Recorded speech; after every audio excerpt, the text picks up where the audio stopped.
Assalamualaikum warahmatullahi wabarakatuh. Waalaikumsalam warahmatullahi wabarakatuh. Innal hamdalillah, tsumma shalatu wassalamu ala sayyidina Rasulillah Muhammad ibn Abdullah wa ala alihi wa sahbihi wa mawalah. La haula wa la quwata illa billah, amma ba'du. Hadratal muhtaramin, para alim yang kami taati, wabil khusus yang telah hadir di studio NU TV Turen, Al-Mukarram Gus Mikhron Zubaidi. Assalamualaikum Gus. Waalaikumsalam. Sehat nggih? Pangestunipun. Alhamdulillah. Alhamdulillahirabbil alamin. Para pemirsa NU TV Turen, kaum nahdiyin nahdiyat, muslimin muslimat, netizen yang berbahagia.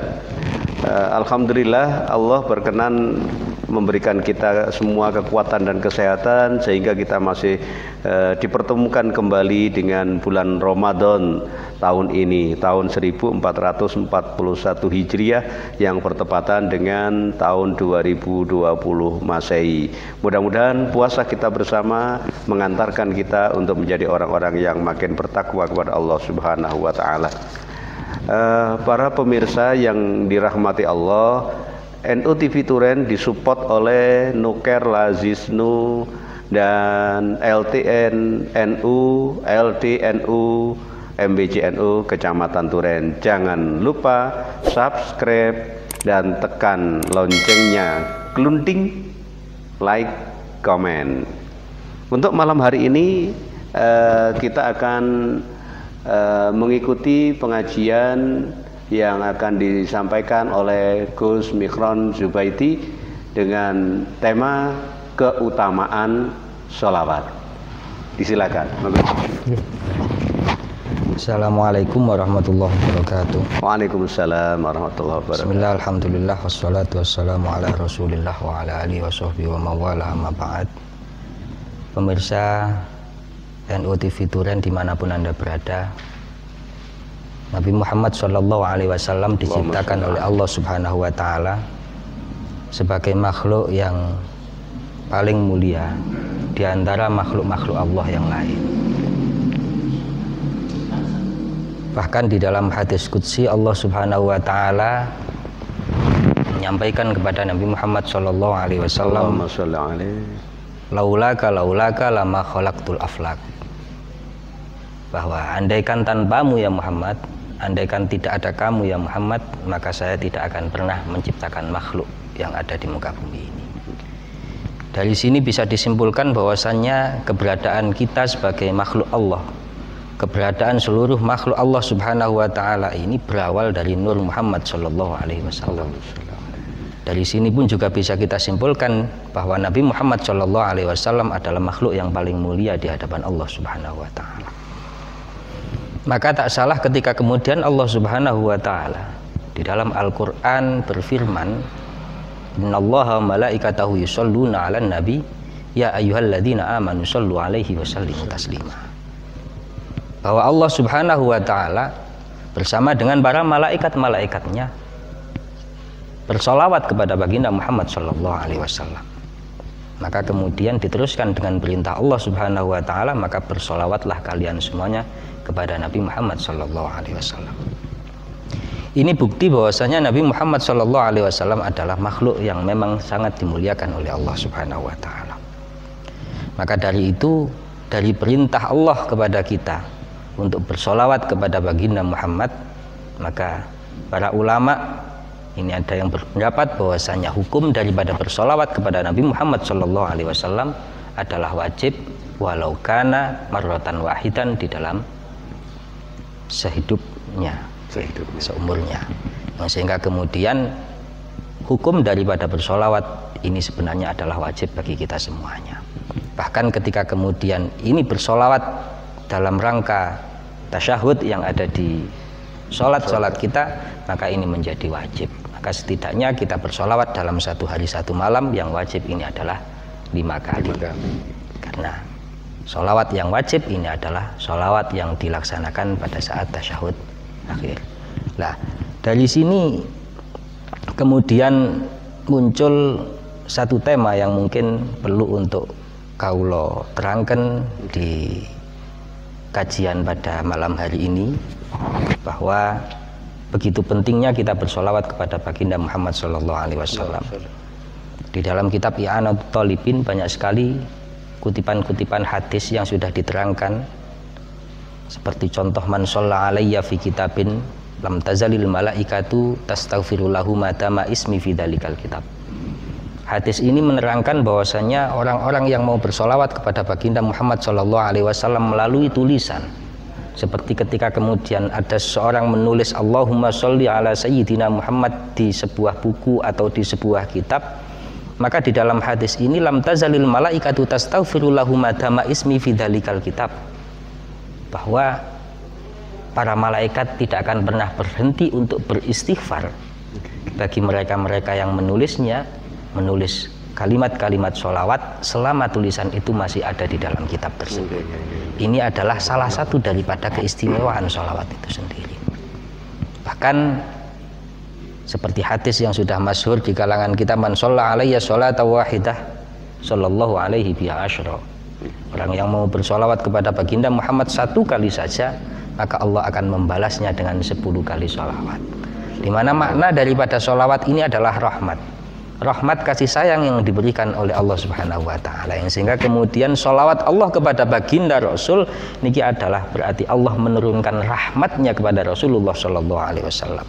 Ketika kita bersolawat kepada Rasulullah, berarti kita mendoakan agar Allah menurunkan rahmatnya kepada baginda Rasul, dan pada saat itu kita pun juga akan mendapatkan rahmat Allah 10 kali lipat dari sholawat yang telah kita ucapkan. Ketika kita mengucapkan 1 kali berarti kita mendapatkan 10.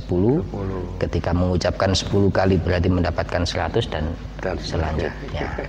Bahkan Al-Maulana Habib Lutfi pernah dawuh di dalam satu ceramah beliau bahwa ketika ada orang yang mau bersolawat 1000 kali, maka niscaya tidak hanya sekedar mendapatkan rahmat dari Allah, tapi ghufira ma taqaddama min dzambihi wa ma ta'akhkhar, bahwa dosa-dosanya akan diampuni oleh Allah Subhanahu wa taala berkat daripada sholawat itu sendiri.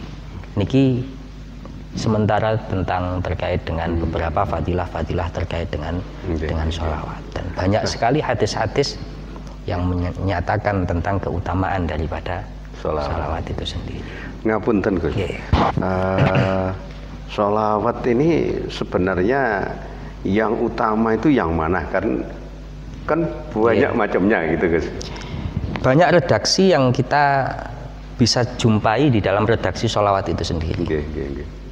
Sholawat yang masyhur dan pendek seperti halnya sallallahu ala Muhammad. Ada lagi sholawat yang agak panjang, Allahumma sholli ala sayyidina Muhammad. Ada lagi ditambah, yang paling utama lagi ditambah dengan menggunakan alihi wa sahbihi. Bersolawat kepada baginda Nabi dan juga diteruskan mendoakan kepada keluarga Nabi Muhammad SAW. Ada lagi sholawat-sholawat yang kemudian itu dijadikan satu wirid ataupun satu doa, seperti contoh sholawat tibil kulu. Kemudian ada lagi sholawat nariyah, ada lagi sholawat munjiat, sholawat asghil, ada lagi sholawat asghil, ada lagi sholawat fatih dan lain sebagainya. Di mana semua sholawat ini tujuannya satu sebenarnya, yakni untuk mendoakan baginda Muhammad SAW agar mendapatkan rahmat dari Allah Subhanahu wa taala. Walaupun sebenarnya baginda Muhammad sendiri sudah tidak perlu lagi untuk kita doakan, karena jaminan surga dari Allah Subhanahu wa taala. Akan tetapi yang perlu untuk kita fahami bahwa kita bersolawat kepada baginda Nabi bukan berarti kemudian sebenarnya yang bermanfaat itu kembali kepada Nabi Muhammad SAW, tapi manfaatnya adalah kembali kepada diri kita sendiri. Jadi ada satu hadis yang mengatakan bahwa Allah Subhanahu wa taala telah mewakilkan satu malaikat di dalam kuburan Nabi Muhammad SAW, yang mana satu malaikat niki faham betul semua nama-nama orang manusia yang ada di muka bumi ini. Di mana dengan pengetahuan malaikat itu terhadap nama-nama tersebut, niku fungsi dan tujuannya adalah ketika ada seorang hamba bersolawat kepada baginda Muhammad Shallallahu Alaihi Wasallam, maka pasti akan disampaikan oleh malaikat tersebut. Tidak hanya sekedar namanya saja yang disampaikan, akan tetapi nama ayahnya, nama orang tuanya pun juga disampaikan kepada baginda Rasul Muhammad Shallallahu Alaihi Wasallam bahwa Zaid bin ini telah melakukan sholawat kepada panjenengan ya Rasulullah.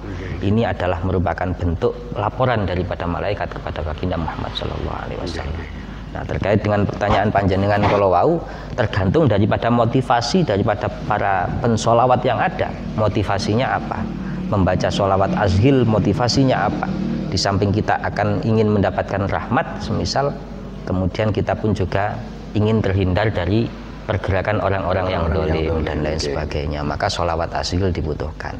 Ketika kita ingin mendapatkan rahmat dari Allah melalui sholawat, dan juga sekaligus kita ingin diberi kesehatan oleh Allah Subhanahu wa Ta'ala, sekaligus dicantumkan doa seperti tibbil qulub. Allahumma sholli ala sayyidina Muhammadin tibbil qulubi wa dawaiha wa afiyatil abdani wa syifai. Harapannya apa?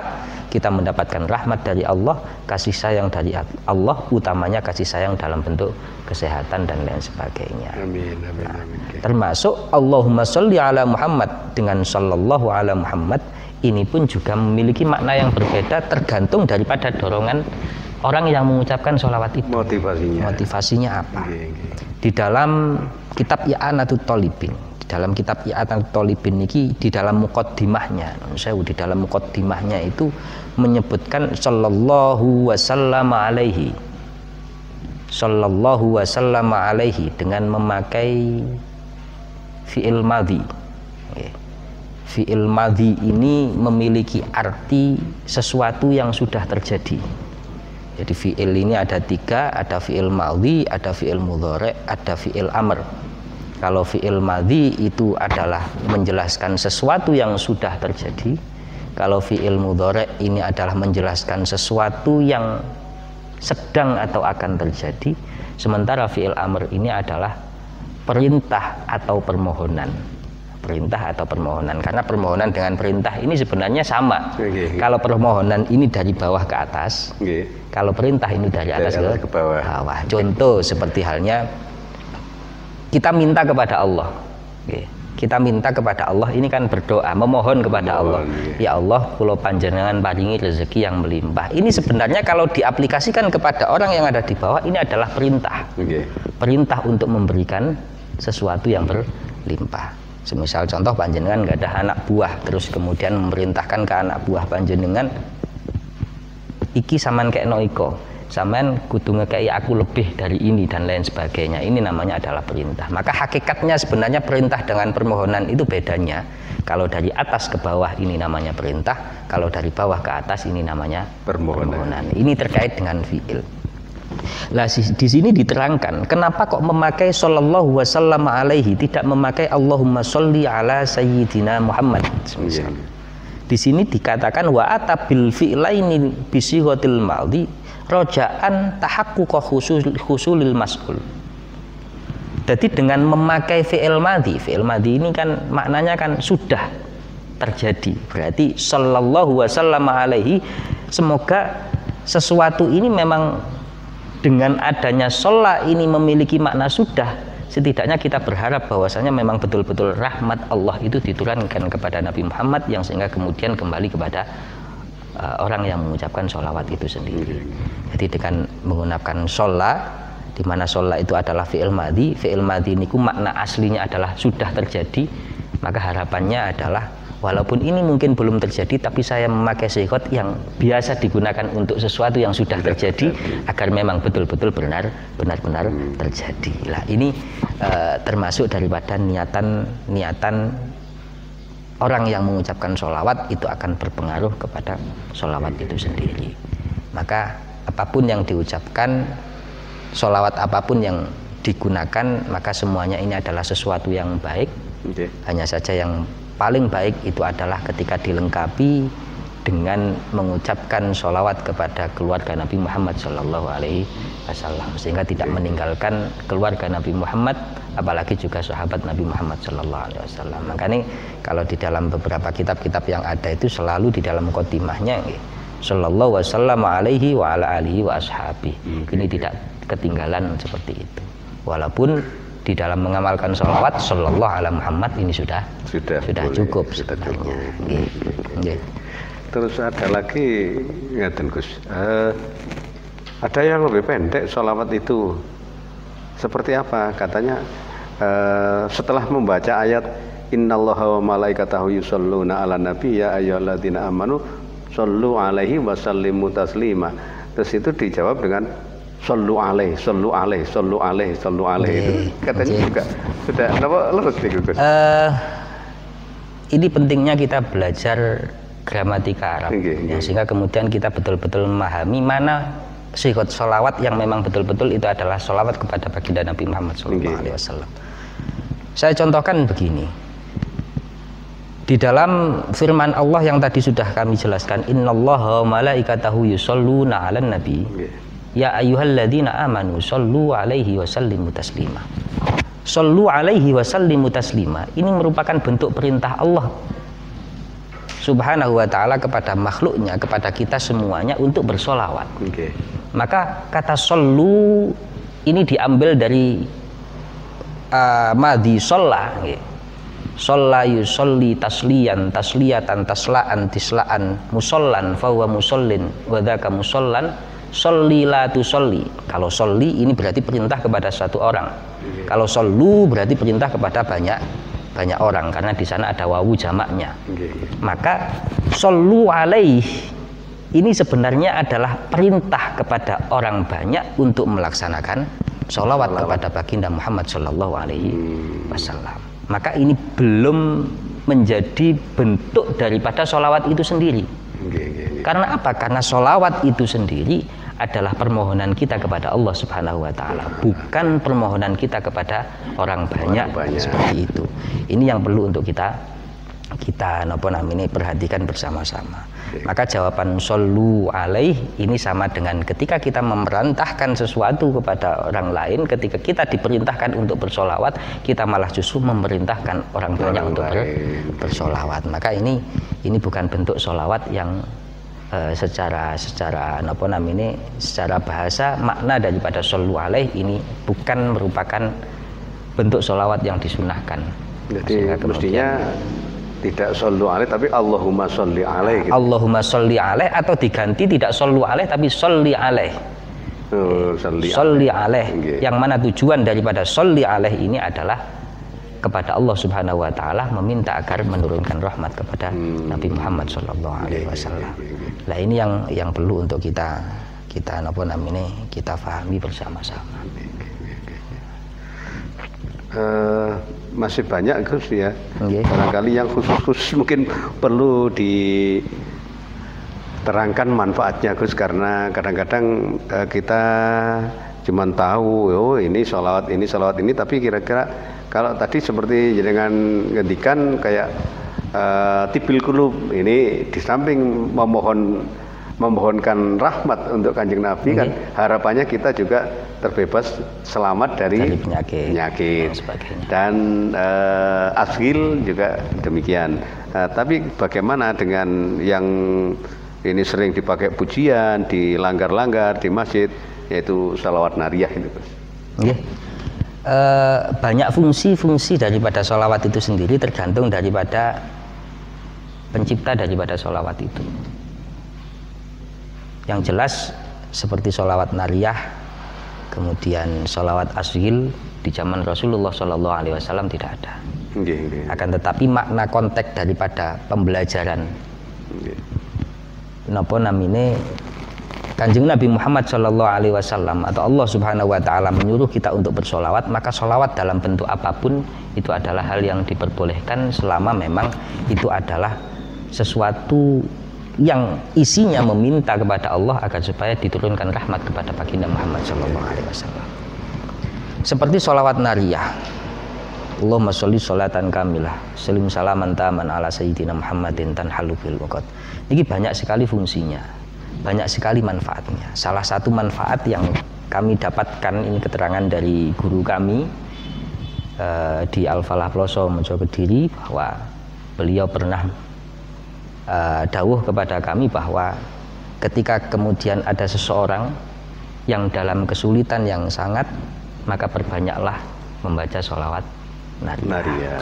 Bahkan ketika ada seseorang yang merasakan kebingungan yang luar biasa, maka hendaknya membaca sholawat nariyah dengan bersamaan tangan kanannya ini diletakkan di dada sebelah kiri, yang sehingga kemudian agar supaya kita diberi ketenangan oleh Allah Subhanahu wa taala, diberi jalan keluar oleh Allah Subhanahu wa taala. Ini termasuk daripada beberapa maziyah, beberapa keutamaan daripada sholawat nariyah, bukan fungsi. Kalau saya katakan fungsi, ini adalah sesuatu yang pasti terjadi. Tapi kalau maziyah atau keutamaan, maka tergantung daripada niat daripada orang yang membaca sholawat itu sendiri. Sehingga kemudian tergantung khusyuk dan tidaknya yang membaca. Kemudian keikhlasannya, kemudian motivasinya itu apa. Kadang-kadang kan orang ini begini, ketika dikasih satu amalan, maka motivasinya adalah sesuatu yang hubungannya dengan duniawi. Walaupun ini tidak dipermasalahkan untuk para pemula, akan tetapi akan lebih baik dan juga akan lebih mandi lagi cara basa Jawanya. Ketika niatnya ini adalah ikhlas lillahi ta'ala. Karena apa? Karena dengan ikhlas lillahi ta'ala, maka orang tersebut dalam membaca sholawat memang betul-betul tawakal, memasrahkan semua masalahnya kepada Allah, agar Allah memberikan jalan keluar terhadap masalah-masalah tersebut. Makanya kemudian sholawat nariyah itu biasanya digunakan juga pada saat ba'da sholat hajat. Setelah sholat hajat itu sholawat nariyah. Karena apa? Karena memang dalam rangka untuk memudahkan kita untuk memintakan hajat kita kepada Allah Subhanahu wa taala melalui perantara sholawat nariyah tersebut. Lagi di sini ada satu hadis. Ini kalau hadis ini kalau sekilas kayak ini juga bisa digunakan sebagai dasar tendensi daripada sholawat dongkrak, walaupun sebenarnya sholawat dongkrak ini di dalam ngecakne hadise itu mungkin agak memaksakan, walaupun agak memaksakan, akan tetapi kalau kita pahami dari sisi maknanya, ini sangat pas sekali untuk kita gunakan. Satu contoh seperti halnya ketika kita baru tahlil. Bahkan kalau bisa tidak hanya tahlilan saja, ngopi pun kalau perlu di sholawat dongkrai kalau memang itu sudah mau berakhir. Karena di sini dijelaskan majalasa qaumun fatafarraqu an ghairi sholh ala Nabi sallallahu alaihi wasallam, bahwa ketika ada seorang kaum berkumpul dalam satu majelis, terus kemudian berpisah dengan tanpa dibacakan sholawat di tengah-tengah majelis tersebut, illa tafarraqu an antani min jifatil himar, kecuali orang-orang atau kaum tersebut ini berpisah dalam keadaan baunya ini akan lebih busuk daripada bau bangkainya himar. Nah ini termasuk hadis yang di sana menganjurkan kita di setiap kali kita kumpulan apapun seharusnya di dalamnya diisi dengan sholawat, walaupun sholawat itu diletakkan di akhir sebagai sholawat perpisahan. Sholawat dongkrak. Nah, Ibnul Jauzi sendiri di kitab Bustan juga sudah diterangkan di sini, diterangkan juga fa idza kana al majlis alladzi la yusalla fihi yakunu bihadhil halah fala ghara wa ayyatafarraqal musallun alaihi min majlisihim an atyaba min khazanatil athar. Nah, ketika kemudian majelis yang berpisah atau kaum yang berpisah dari satu majelis ini, di mana majelis itu tidak dibacakan sholawat sama sekali, niki baunya busuk, maka mafhum mukhalafahnya, perbandingan terbaliknya adalah ketika dibacakan sholawat walau marrotan wahidatan, walaupun itu hanya sebatas sebagai sholawat akhiran saja, untuk sholawat perpisahan saja, maka mestinya secara akli orang tersebut berpisah dalam keadaan wanginya ini adalah paling wangi daripada beberapa minyak wangi yang ada. Nah ini termasuk bagian dari keutamaan sholawat itu sendiri. Makanya nanti pasca niki kita berpisah dengan memakai sholawat itu lebih penting.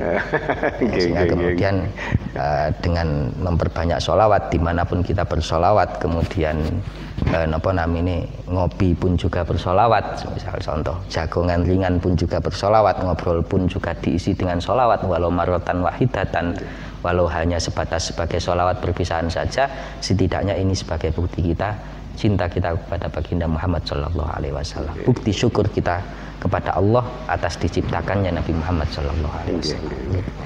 Subhanallah, begitu hebat daripada fadilahnya sholawat, sampai-sampai ketika berkumpul diakhiri dengan sholawat sudah akan merubah aroma anggota pertemuan tadi dari kalau berpisah tanpa sholawat baunya seperti bangkai khimar, bahkan lebih Gus nggih. Lebih dari baunya bangkai khimar. Nah, sedangkan kalau diakhiri dengan sholawat akan berbau harum melebihi harumnya minyak wangi apapun jenisnya, kata Gus nggih. Subhanallah. Oleh karena itu barangkali untuk mengakhiri sesi ini Gus, mungkin perlu dibacakan sholawat Gus, monggo. Pakai sekaligus doanya, monggo.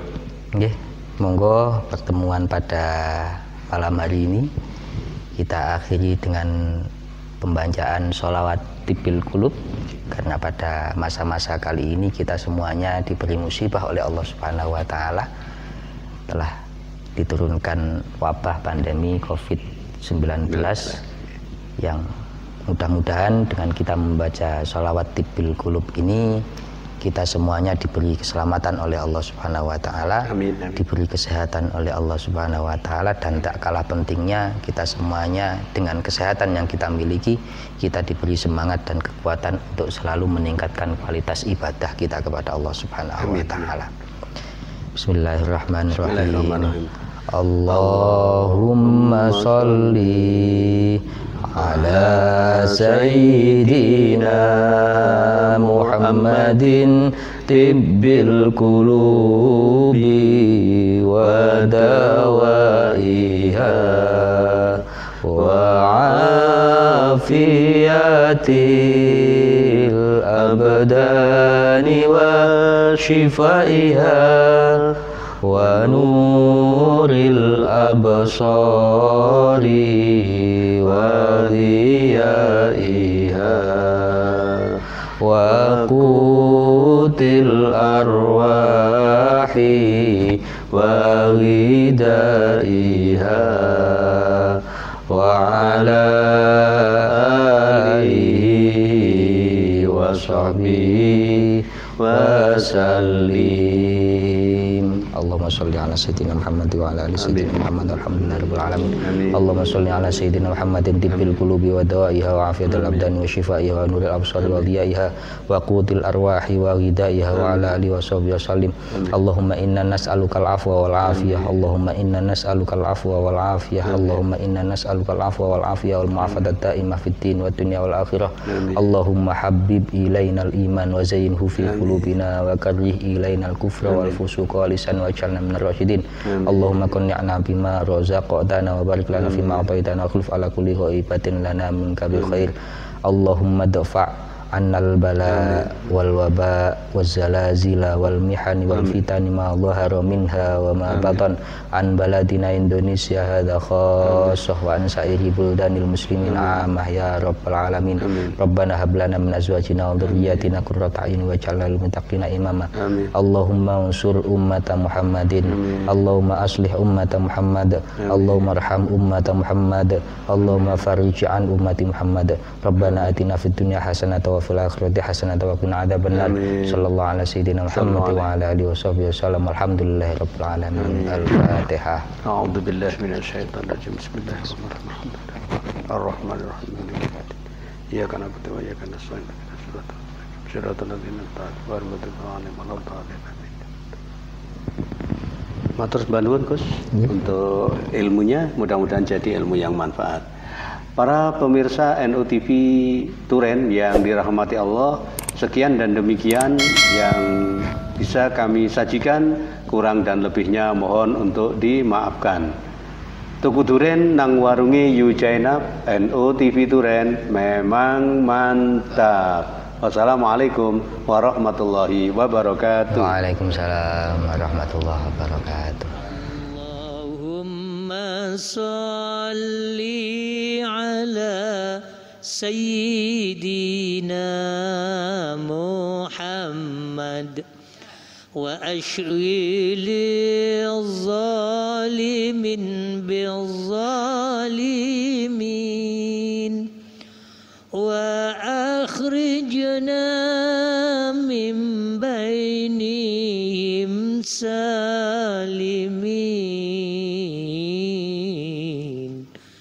وعلى آله وصحبه أجمعين.